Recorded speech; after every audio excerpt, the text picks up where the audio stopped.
venta online mediante un sitio web de comercio electrónico lleva aparejadas ciertas implicaciones legales que buscan proteger los derechos de los usuarios a la hora de contratar o comprar nuestros productos. Conocerlas y aplicarlas no solo evitará posibles reclamaciones o incumplimientos, sino que sobre todo fomentará la confianza de las personas que visiten nuestro sitio web y contribuirá a reducir los abandonos e incrementar la fidelización. Vamos a hablar de un tema de sumo interés como es qué legislación debo tener en cuenta a la hora de vender por Internet. Debemos tener claro que nuestra página web debe adecuarse a toda la legislación vigente y estar al día de esas normativas para poder realizar comercio electrónico con nuestros usuarios. La legislación que actualmente más influye en el tema de las tiendas online es sin duda la Ley Orgánica de Protección de Datos y Garantías de los Derechos Digitales. Esta ley es una evolución de la antigua Ley de Protección de Datos que teníamos y que se adaptó a la normativa comunitaria y entró en vigor el 5 de diciembre de 2018. También influye altamente la Ley de Servicios Sociales de la Información y del Comercio Electrónico, ya que ahí nos recoge todos los datos sobre la empresa y las garantías que debe ofrecer a sus clientes a través del comercio electrónico. Y por último, la Ley General para la Defensa del Consumidor y Usuarios, que sería eh, activa tanto para tiendas online como para tiendas físicas y que es la que está en vigor desde el 27 de marzo de 2014. Otras leyes que también influyen en nuestra tienda online son las condiciones generales de contratación que deben indicarse claramente, el impulso de la factura electrónica para aquellas operaciones que se realicen con factura electrónica y la resolución alternativa de conflictos de los consumidores, que es un reglamento del Parlamento Europeo o del 21 de mayo de 2013 y que indica todas las resoluciones que deben tomarse para resolver esos conflictos entre el propietario de la tienda online y sus potenciales consumidores. Bien, pues vamos a empezar por la Ley Orgánica de Protección de Datos y Garantías de los Derechos Digitales. Yo normalmente siempre la nombro como Ley Orgánica de Protección de Datos, pero bueno, que sepáis que es esta nueva, que es la que corresponde a 2018. Y lo primero que tenemos que saber, evidentemente, sobre esta ley es qué es un dato de carácter personal, ya que es el parámetro que afecta o que trata, en este caso, esta ley. Bien, pues un dato de carácter personal es toda información sobre una persona física que nos permite identificarla directa o indirectamente. Entonces, evidentemente, nos encontramos con que el nombre, los apellidos, el DNI, los datos de la localización, el domicilio postal, por ejemplo, pues incluso el correo electrónico, cuando es un correo electrónico del tipo nombre.apellido@gmail.com o incluso pues cualquier otro criterio, el teléfono móvil para el envío de publicidad por WhatsApp, cosas de ese tipo, son susceptibles siempre de ser datos de carácter personal. ¿Qué problema nos encontramos? Pues que una tienda online, lógicamente, pues siempre tiene datos de carácter personal. ¿Por qué? Porque necesitas información de tus clientes para enviarles los pedidos, necesitas información de tus clientes para emitir las facturas, necesitas información de tus clientes para múltiples cuestiones. Entonces, en el momento que ya tienes un dato de carácter personal, está sujeta a la ley de protección de datos. No te queda otra opción nada más que cumplir esa ley de protección de datos. Bien, ¿cómo debemos cumplir esa ley de protección de datos en nuestra página web? Pues evidentemente lo primero que tenemos que tener claro es que esos datos que vamos a recoger debemos tener un consentimiento explícito por parte de nuestro cliente y debemos poder acreditar posteriormente ese consentimiento. ¿Por qué? Porque si en algún momento, por lo que sea, pues el cliente se enfada con nosotros, nos denuncia y diciendo que no nos cedió, que no nos quería ceder esos datos, nosotros tenemos que tener alguna forma de poder demostrar que sí, efectivamente, ese dato fue cedido voluntariamente por el cliente y que lo tenemos que tener pues durante el periodo que nos marque la ley. ¿Qué supone esto de cara al consumidor final? Bueno, pues que debemos indicar una serie de información de interés en la tienda. La primera claramente es quién es el responsable del tratamiento, es decir, quién se va a hacer cargo de esos datos que estás metiendo en el formulario en la página web. Luego, la cuestión más crítica es la finalidad para que se van a utilizar esos datos. Debemos indicar siempre cuál es el uso que vamos a dar de esos datos. Y es muy importante que no se mezclen finalidades.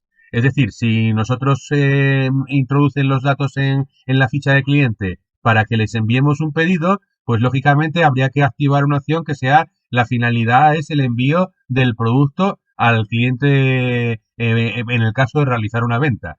Si además el cliente quiere pues una factura, pues puedes poner para la emisión de una factura y resto de operativo de gestión administrativa del negocio. Y si además nosotros estamos pensando en realizar publicidad, pues el enviar marketing electrónico, ofertas, promociones y demás a través del correo electrónico, pues debería incluirse una cláusula que fuese finalidad para prospección comercial y marketing. Porque si no tenemos esa cláusula y no hemos pedido en ningún momento autorización para enviar esa publicidad, solo tenemos la finalidad, digamos, del envío de los paquetes o las facturas, estaríamos también infringiendo la protección de datos, ¿vale? Otro tema a tener en cuenta, pues desde luego, es la base legal del tratamiento de esos mismos datos. Y por supuesto, el consumidor debe tener clarísimo a la hora de rellenar el formulario de la web cuál es el uso que se va a dar a los datos y si en algún momento se van a hacer a terceros. Entonces también debe indicarse en esa información si va a haber un tercero que se beneficie de esos datos, incluso si ese tercero va a ser a través de una transferencia internacional. Entonces, debemos dejar ya desde el principio claro esa información dentro del apartado correspondiente de la página web. Otro de los temas a tener en cuenta es el plazo de conservación de los datos.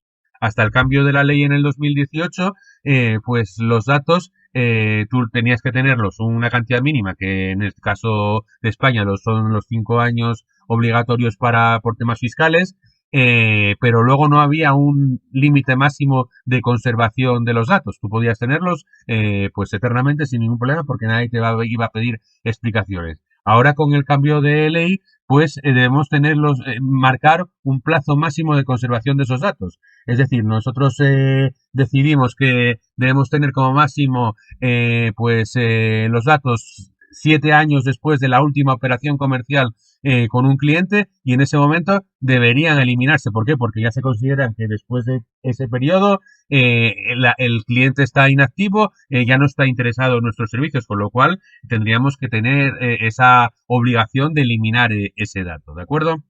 Y por último, hay que indicar la forma en que en este caso, pues yo como cliente final tengo unos derechos que son los que nos indica la ley de protección de datos y debo poder admitir a través de la página web la ejecución de esos derechos, ya sea el de acceso, rectificación, cancelación y oposición que existían desde la primera ley de protección de datos a los 3 nuevos que se han habilitado con esta modificación de la ley, que son los de portabilidad, limitación y derecho al olvido.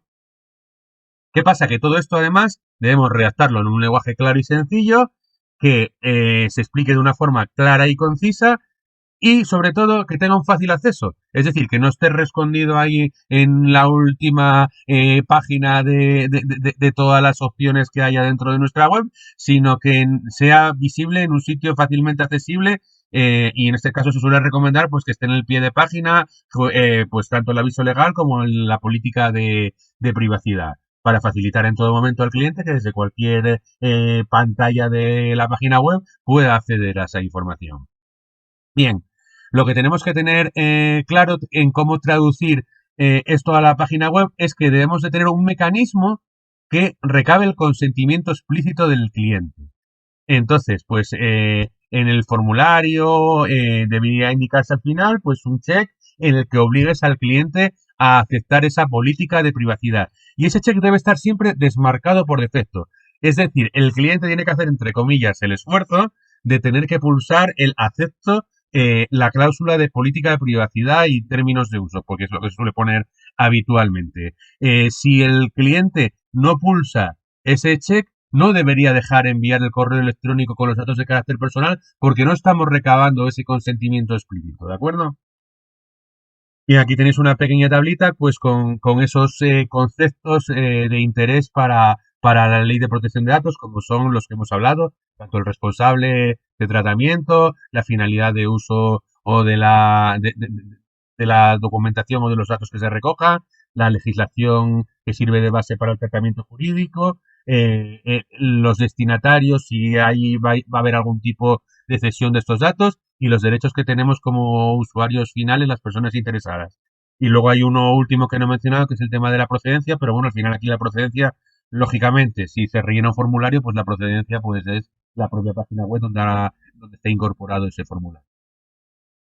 Vamos a poner aquí varios ejemplos. Bueno, en este primero o de más de la izquierda, vemos aparentemente que recoge una información que puede ser de carácter personal como es el correo electrónico, pero no muestra ningún dato de información sobre datos personales, con lo cual no estamos correctamente ejerciendo o la ley de protección de datos. Y aquí, en este formulario, aparentemente está todo muy bonito, porque aquí he podido leer y entiendo la política de privacidad y cookies, pero el cheque de aceptación me lo pone para que quiero recibir publicidad a través de correo electrónico. No, tendría que haber un cheque que me indique que he podido leer y entiendo la política de privacidad y cookies. Luego ponme otro cheque si quieres para que te envíe publicidad. Pero no está pidiendo en ningún momento el consentimiento explícito, con lo cual este formulario sería incorrecto para la ley de protección de datos. ¿De acuerdo?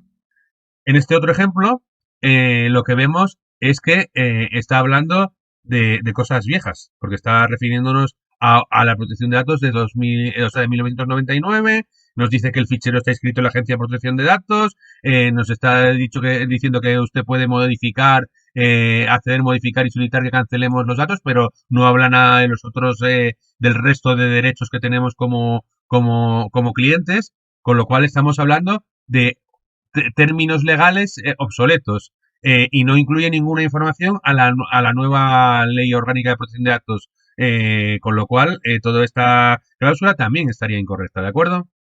Y ahora vamos a ver, por ejemplo, un ejemplo correcto, valga la redundancia, que sería pues este caso en el que vemos que en la newsletter, para meter el correo electrónico, nos dice para qué va a usar.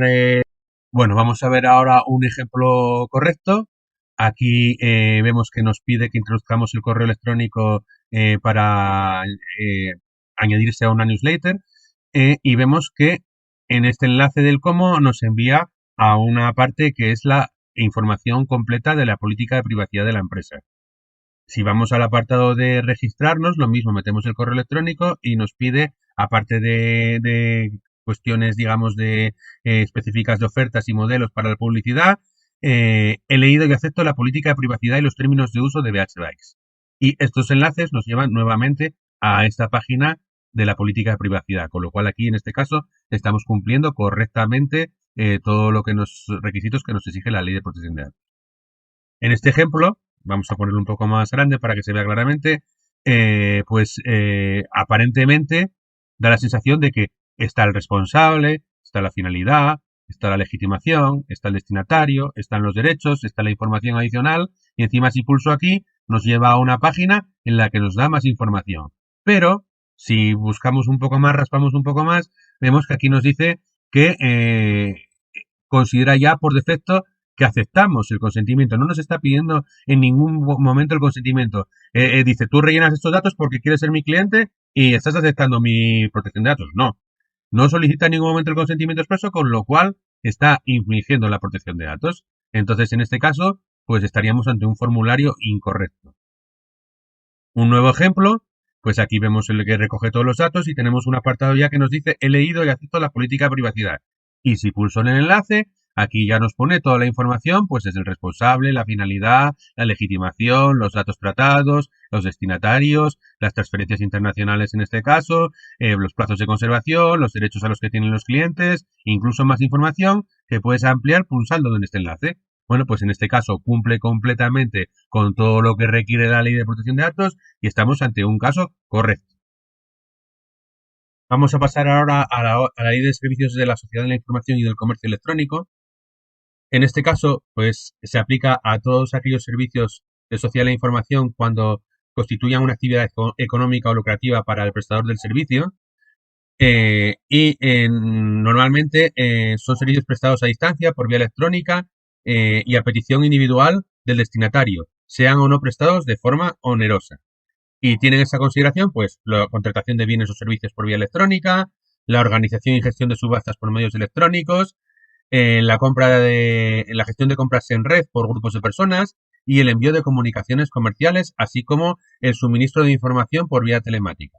Ante todas estas acciones, entra en funcionamiento esa ley de servicios y sociedad de la información, ¿de acuerdo? Entonces, ¿cómo afecta esta ley a las tiendas online? Pues de tres maneras. La primera, identificando el titular del sitio. La segunda, en las contrataciones por vías electrónicas cuando se realicen a través de Internet y se relaciona evidentemente con la ley de defensa del consumidor y usuario, ¿vale? Y por último, las comunicaciones comerciales, siempre que se envíe publicidad a través de medios electrónicos. Bien, pues, ¿qué deberíamos hacer para cumplir esta ley en nuestra tienda online? Pues debe presentarse de forma permanente, fácilmente entendible, directa y gratuita y, como os comentaba en el anterior caso, en un sitio totalmente accesible, pues la siguiente información. Lo primero, la denominación social del titular de la tienda, es decir, quién es el dueño de la tienda.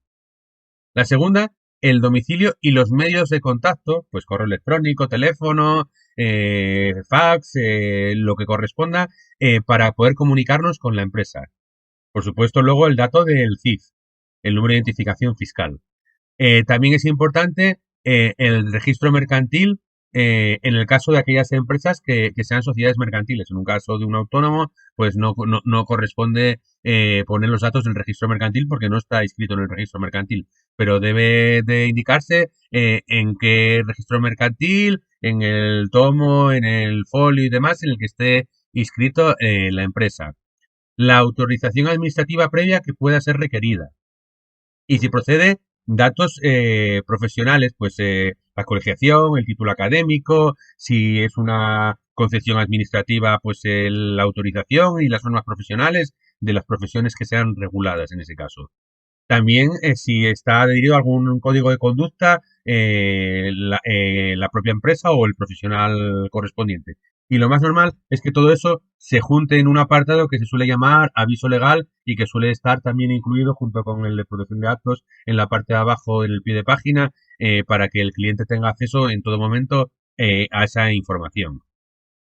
Vamos aquí a ver unos ejemplos. Por ejemplo, Zalando, pues en el pie de página pone el aviso legal y veis que también la política de protección de datos. Y en ese aviso legal, pues pone los datos, el teléfono de atención al cliente, gratuito desde teléfonos fijos en este caso, horarios, quién es el dueño, la dirección, el correo electrónico, el fax si desea contestar también, el nombre de la persona física que es la responsable y los datos del registro, en este caso del registro de Berlín.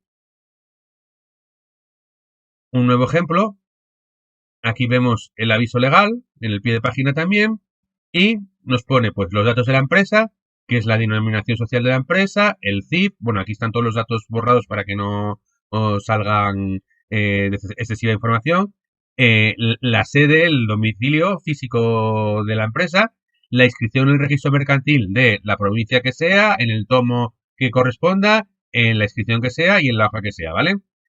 Con el número de teléfono en este caso y el correo electrónico para que se contacte con la empresa.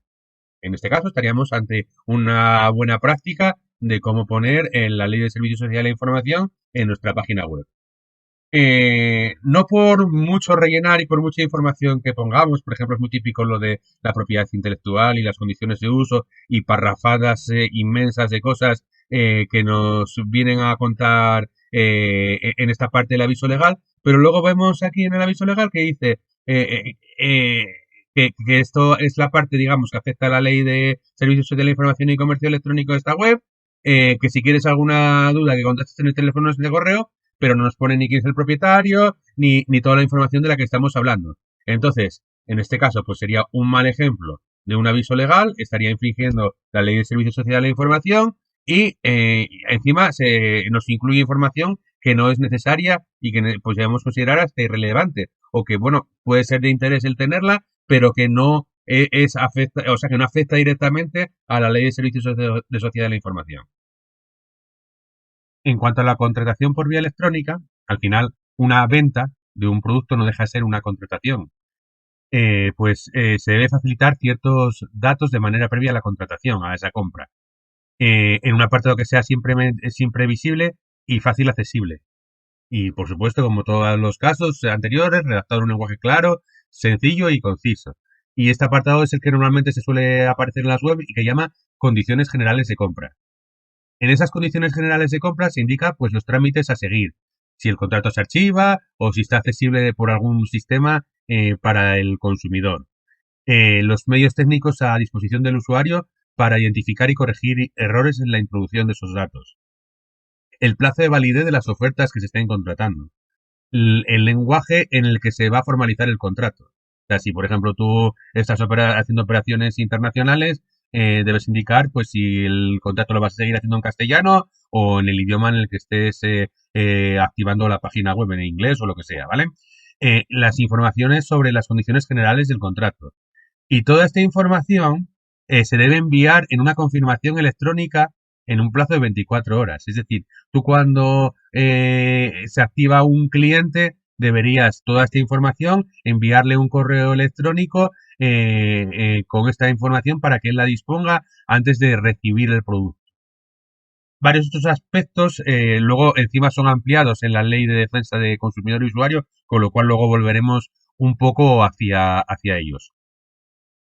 Las comunicaciones comerciales, pues al final es publicidad o promoción, bien directa o indirecta, que hagas de la imagen de los bienes o de los servicios de tu empresa, con lo cual todo aquello comunicado que sea con este matiz son considerados comunicados comerciales.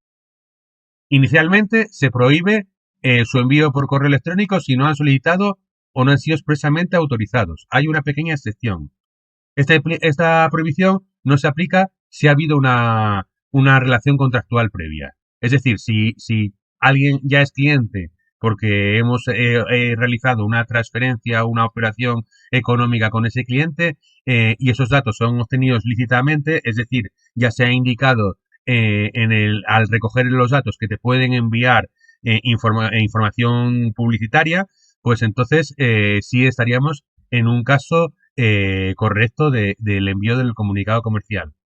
Pero si la dirección de correo electrónico proporcionada nos ha indicado que se van a enviar los futuros envíos comerciales, estaríamos nuevamente infringiendo la ley de protección de datos, con lo cual vemos que están muy enlazadas la ley de Servicios Sociales de la Información, con este caso con la ley de protección de datos. Y hay que tener cuidado de cumplir las dos, no cumplir en una parte una y en otra parte no cumplir la otra, ¿de acuerdo?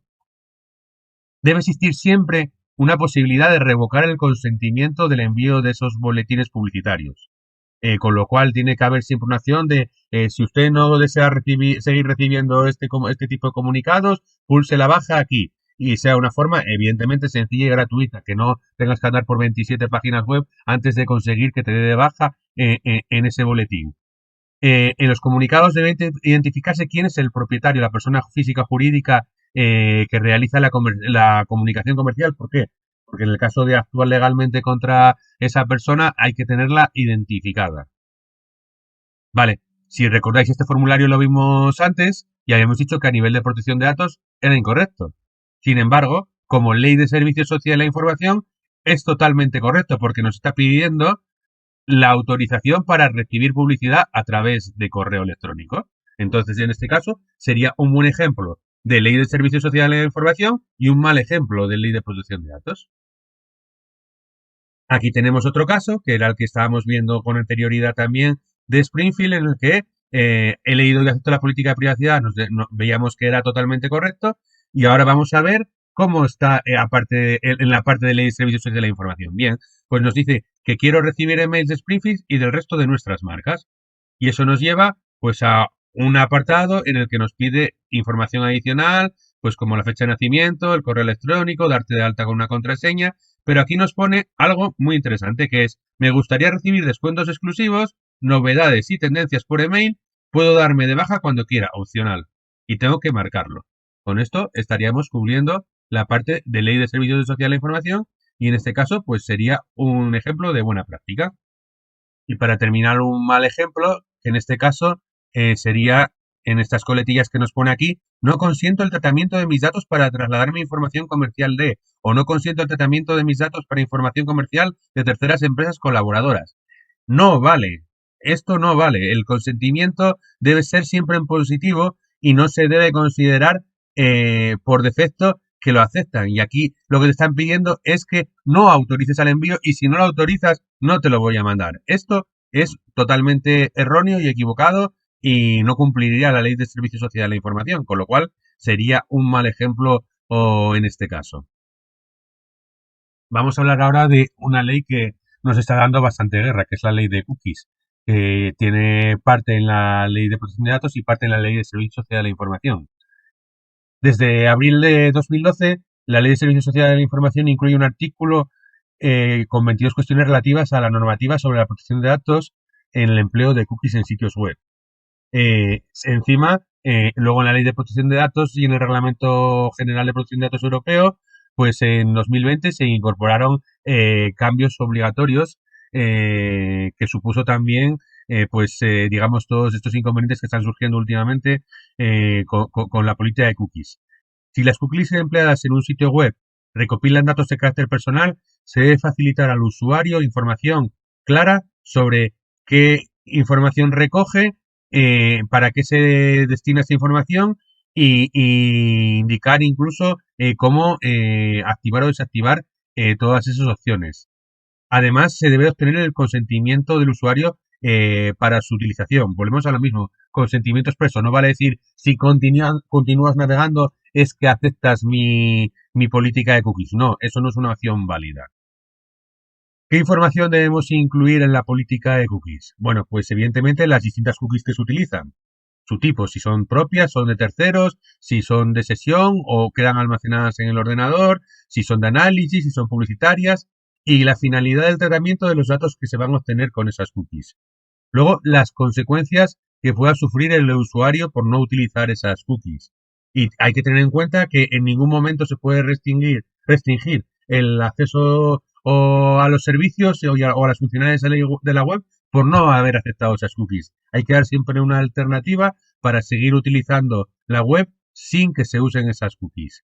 Luego, por supuesto, como todas estas cuestiones, hay que identificar un responsable, en este caso, del tratamiento de la información que recoge esas cookies. Y también el plazo de conservación de esa información, si van a ser cookies temporales o persistentes.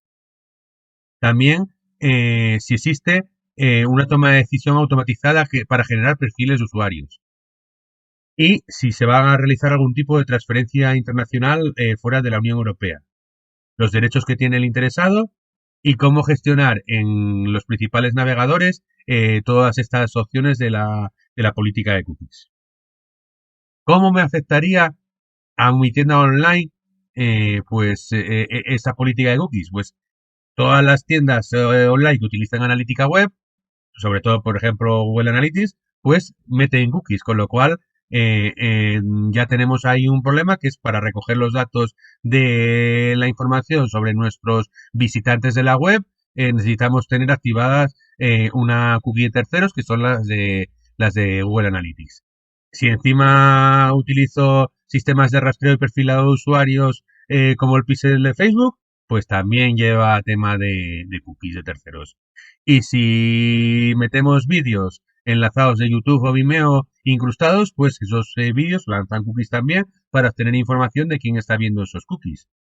Y si encima tenemos herramientas de pago como el Stripe, este también utiliza información para cookies, para recoger ellos información sobre las formas de pago. Entonces nos estamos encontrando con 4 acciones que prácticamente todo el mundo utiliza en su tienda online que lanzan cookies y debemos buscar pues las soluciones para resolverlo.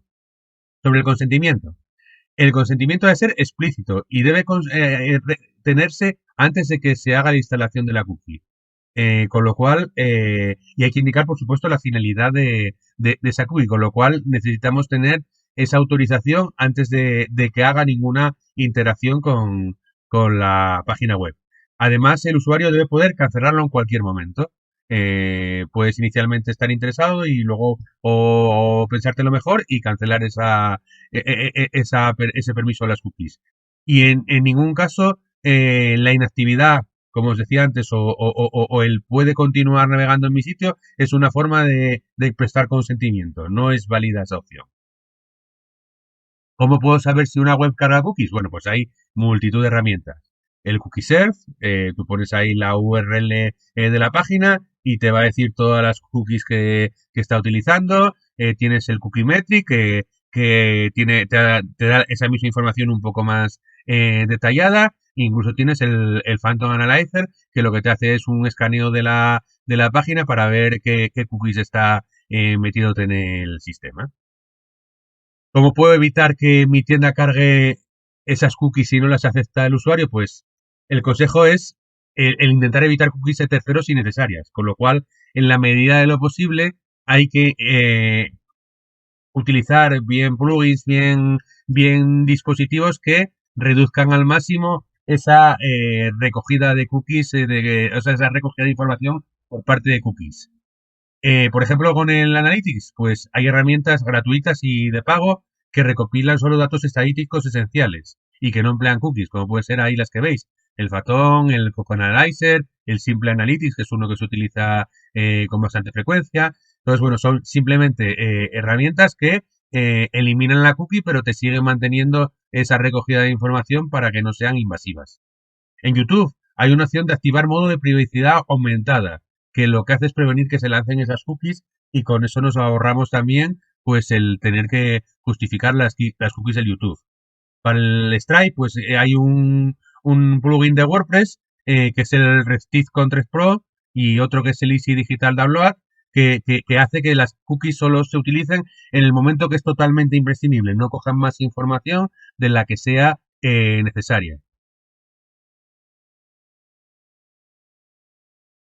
La forma de prevenir que se carguen automáticamente las cookies depende un poco de la página web. Cada CMS tiene su sistema y hay que adecuar, digamos, la política de cookies en función de la plataforma que estemos utilizando. WordPress, pues al final nos centramos en este plugin, que es el GDPR Cookie Compliance. Te permite indicar qué cookies de terceros están utilizando y prevenir su activación hasta que el usuario las acepte, con lo cual quedan, digamos, bloqueadas, puede la gente navegar por la página sin ningún problema y salvo que el usuario las acepte, no están generando esa información a través de las cookies. En PrestaShop existen varios add-ons para gestionar las cookies. Pero no todos previenen la carga, sino que algunos te permiten controlar ciertos apartados, ¿vale? Entonces, bueno, pues los dos que se recomiendan son esos que veis ahí, que ambos son de pago. El de WordPress es gratuito. Y tenemos también otra opción. Hay usuarios que directamente utilizan un sistema para inhabilitar las cookies de Google Analytics. Entonces, es un complemento de Google que se añade en los navegadores y lo que te hace es saltarse pues las cookies del Analytics, con lo cual, de esta manera, ya no tienes el problema de estar incumpliendo la política de cookies para todos los navegadores que hay en el mercado. Es este que veis aquí, pues, ¿vale? Ejemplos. Bien, pues hay a patadas ejemplos de si continúa navegando, consideramos que aceptamos su uso. Si continúas navegando, estás consintiendo el uso de cookies. Esto no vale. Las páginas que estén haciendo esto están infringiendo la política de cookies y pueden ser sancionadas. Por volver a ejemplos que sí lo cumplen, pues aquí vemos que la política de cookies, le damos a ajuste de cookies y nos saca primero la información como comentábamos y luego todas las cookies y un botoncito para que actives aquellas que tú quieras. O incluso tenemos aquí una opción para rechazarlas todas o para aceptarlas todas, ¿vale? Entonces, aquí ya estamos dando todas las posibilidades al cliente y es una perfecta política de cookies. Y aquí en este caso, pues en el Springfield lo mismo, vemos que nos pone toda la información de la política de cookies, podemos aceptarlas o podemos dando configuración de cookies, ir mirando cuáles nos interesan y cuáles no nos interesan. Aquí tenéis otra, también la del Corte Inglés, que también sería correcto en ambos casos. Entonces, bueno, pues estos casos son buenas prácticas, que son cómo deberíamos nosotros tener montada la política de cookies de nuestra página web. Bueno, y vamos a terminar con la Ley General para la Defensa de los Consumidores y Usuarios. En este caso, es necesario proporcionar información sobre varias cuestiones Como siempre en todos los casos, pues en un apartado visible, con un tamaño letra y fondo fácil de leer. Y normalmente ese apartado suele ser el de condiciones generales de compra, que habíamos hablado ya con anterioridad. Su contenido tiene que ser aceptado expresamente por el consumidor antes de realizar la compra. Y en esa información debe indicarse, pues, el titular de la tienda, las características principales de los bienes o servicios incluidos, el precio total, incluyendo información específica sobre los impuestos aplicables, los gastos de envío a las diferentes zonas que se puedan realizar, los distintos tipos o opciones de pago y los plazos de entrega de los productos. ¿En qué se traduce todo esto a la hora de aplicar esta información en nuestra tienda online? Bueno, pues en opciones para el servicio de postventa y atención al cliente. Deben usarse canales específicos separados del canal comercial y hay que proporcionar un código identificativo específico para cada una de las incidencias en el caso de que haya que resolver alguna incidencia. Hay que indicar información sobre las garantías, las devoluciones, los cambios, incluso también sobre el derecho de desistimiento. Hay que indicar los costes de envío pagados inicialmente, que tienen un plazo de 14 días naturales desde que se recibe el pedido, se realiza el contrato, y otros 14 días naturales desde que el consumidor lo ejecuta para recibir o hacer la devolución. Y ha de existir un formulario normalizado para el consumidor, que si es online debe incluir un acuse de recibo para que pueda realizar todas las gestiones de cambio, devolución y desistimiento. De manera complementaria, debemos también indicar en las condiciones generales accesos a puntos que puedan ser de interés para el cliente. O sea, si nosotros conseguimos pues desglosar esos puntos de interés de las condiciones generales en varios apartados, pues como envío, cambios de evolución y seguimiento, promociones, condiciones de tarjeta, devoluciones, todo este tipo de cosas, pues facilitas mucho la vida al cliente y eso es un valor añadido aunque no es obligatorio, ¿de acuerdo? Y además de la información anteriormente citada, pues debe indicarse también que para cualquier otro pago al coste original del producto, como por ejemplo sea un coste adicional por los portes, por la forma de envío, tiene que ser informado de manera clara, comprensible y debe obtenerse un consentimiento expreso del cliente. Es decir, no vale que un producto valga 10 euros y cuando se ponga a pagar vale 15 porque haya 5 deportes, sino que tiene que autorizar al pago de esos 5 euros por los portes. No se pueden, además, incluir cargos adicionales superiores al coste soportado por el titular de la web. Es decir, el gasto de los envíos no puedes llevar beneficio en el gasto de los envíos, es lo que cobre la compañía logística y punto. El botón de pago debe incluir una expresión pedido con obligación de pago, para que quede consciente de que ese pago adicional se confirma. Pues, por ejemplo, si cobras más por hacer, pues, qué sé yo, un envío contra reembolso que un envío pues con tarjeta de crédito o por usar PayPal o Bizum, entonces, bueno, que cada una de las herramientas tenga un precio distinto, pues debe confirmarse ese pago. También se debe incluir un acceso a la plataforma europea de resolución extrajudicial de conflictos.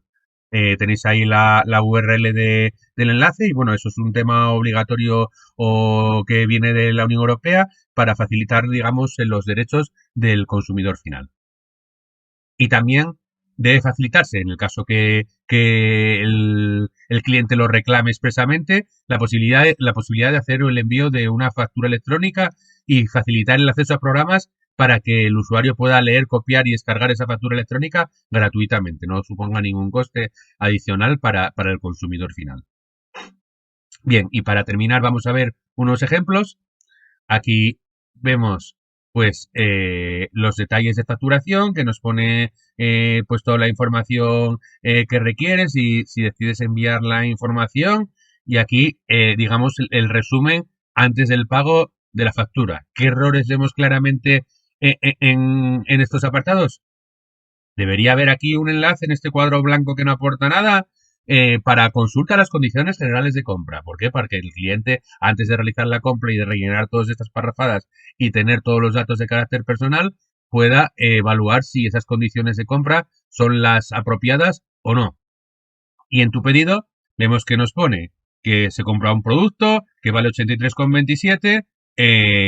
No nos pregunta si queremos pagar los 16,50 estos adicionales del gasto de envío y ya automáticamente lo suba como precio final para hacer el pago en PayPal. Tanto en una parte como en la otra estarían infringiendo en este caso los derechos del consumidor. Así que este caso no sería válido. Y por poner un ejemplo válido, ya hemos visto esta pantallita en la que Springfield nos ponía las condiciones generales de compra, incluso con la ayuda, con el desglose de las acciones. Y para rematar, en este caso, todas las cuestiones que cumple correctamente, al rellenar los datos nos pone he leído y acepto las condiciones de compra y un enlace a condiciones de compra por si acaso no estás todavía convencido y bueno, ya aprovecha para en ese mismo enlace añadir información de política de privacidad. Y en las formas de pago te pide siempre una confirmación de pago. En este caso, pues se está cumpliendo perfectamente los criterios de las condiciones de compra y no podemos nada más que dar el OK. Y hasta aquí la legislación a tener en cuenta a la hora de vender por Internet. Esperamos que este vídeo os haya resultado útil.